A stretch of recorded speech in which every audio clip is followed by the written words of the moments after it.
আজকের এমন একটি মন্দিরের কথা আপনাদেরকে বলবো, উড়িষ্যার শ্রীপ্রভু জগন্নাথ রহস্য মন্দির। তার সাথে 2024-এ কত তারিখে রথযাত্রা সে বিষয় আমরা জেনে নেব।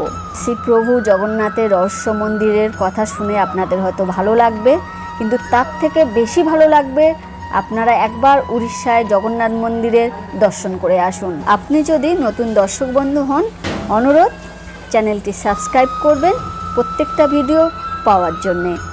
আপনাদেরকে অনুরোধ কমেন্ট বক্সে জয় জগন্নাথ লিখতে ভুলবেন না।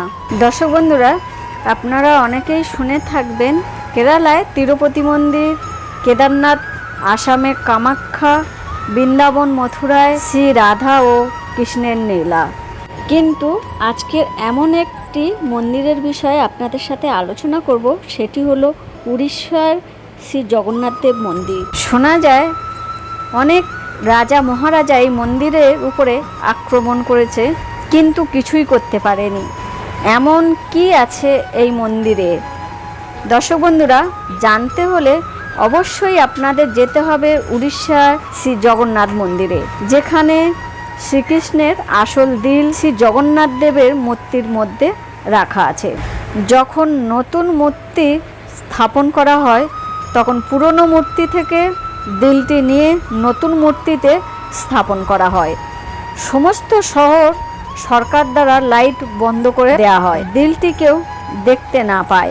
ভুলবশত কোনো ঠাকুরমশাই বা ব্রাহ্মণ দেখে নেয়, তার মৃত্যু অবশ্যই। দিলটি বের করা হয় নতুন মূর্তিতে স্থাপন করার জন্য, ঠাকুরমশাইয়ের চোখ বন্ধ করে দেওয়া হয়। 2024-এ 7ই জুলাই 22শে আষাঢ় রবিবার দিন রথযাত্রা। আপনাদেরকে অনুরোধ, বিভিন্ন রকমের ভিডিও পাওয়ার জন্য চ্যানেলটি সাবস্ক্রাইব করতে ভুলবেন না। জগন্নাথ মন্দিরকে রহস্যময় মন্দির বলা হয় কেন? এই মন্দিরের উচ্চতা 214 ফুট। এতটা লম্বা হওয়ার পরেও মন্দিরের কোনো ছায়া মাটিতে কখনো পড়ে না, সে দুপুরে হোক বা সকালে হোক বা সন্ধে হোক। আপনারা প্রত্যেকেই দেখেছেন বা জানেন, প্রত্যেকটি মন্দিরের উপরে একটি করে ঝান্ডা বা পতাকা থাকেই থাকে, কিন্তু যখন হাওয়া দেয় সেই ঝান্ডাটি ঠিক হাওয়ার দিকে বইতে থাকে। কিন্তু জগন্নাথ মন্দিরের ঠিক উল্টো হয়, পতাকাটি ঠিক হাওয়ার বিপরীত দিকে বইতে থাকে। মান্যতা আছে প্রত্যেক দিন এই মন্দিরের ঝান্ডা চেঞ্জ করা হয়। ভুলবশত পতাকা যদি চেঞ্জ না করা হয়, 18 বছরের জন্যে শ্রী জগন্নাথ মন্দিরের দরজা বন্ধ হয়ে যায়। এই মন্দিরের মাথায় শ্রীকৃষ্ণের সুদর্শন চক্র রাখা আছে।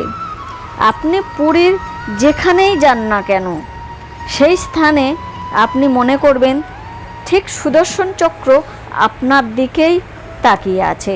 আমরা সকলেই জেনে থাকি সমুদ্রের দিক থেকে মাটির দিকে হাওয়াটি আসে, মাটির দিক থেকে সমুদ্রের দিকে হাওয়া বইতে থাকে। এই মন্দিরের একটি সিংহ দুয়ার আছে, সেই দুয়ার পর্যন্ত এই সমুদ্রের আওয়াজটি যায়। ভিতরে ঢোকার পরে এই সমুদ্রের আওয়াজ যায় না। শোনা যায় শ্রী জগন্নাথ দেব মা গঙ্গাকে অনুরোধ করেছিলেন অন্যদিকে বইতে, তাই হাওয়ার উল্টো দিকে মা গঙ্গা বইতে থাকে। মন্দির হোক, মসজিদ হোক, উঁচু উঁচু কোনো বাড়ি, কিছুর উপরে পাখিরা এসে বসতে ভালোবাসে বা উড়ে যায়, কিন্তু এই শ্রী জগন্নাথ মন্দিরের উপরে আজ পর্যন্ত কোনো পাখি বসা তো দূরের কথা, আপনারা অবাক হবেন যে কোনো প্লেন এই মন্দিরের উপর থেকে আসা যাওয়া করতে পারে না। মান্যতা, দুনিয়ার সবথেকে বড় রান্নাঘর শ্রী জগন্নাথ মন্দিরে অবস্থিত। এই রান্নাঘরে 1200 লোক কাজ করে থাকে। এই মন্দিরে রহস্যের কোনো শেষ নেই। একসাথে 7টা হাঁড়িতে রান্না করা হয় এবং একটা হাঁড়ির উপরে একটা হাঁড়ি সাজিয়ে 7টা হাঁড়ি রাখা হয়। প্রত্যেক দিন নতুন মাটির হাঁড়িতে রান্না করা হয়। আশ্চর্য এটাই যে সবথেকে উপরের হাঁড়িটি আগে রান্না হয়, তারপরে ধীরে ধীরে নিচের দিকে নামতে থাকে।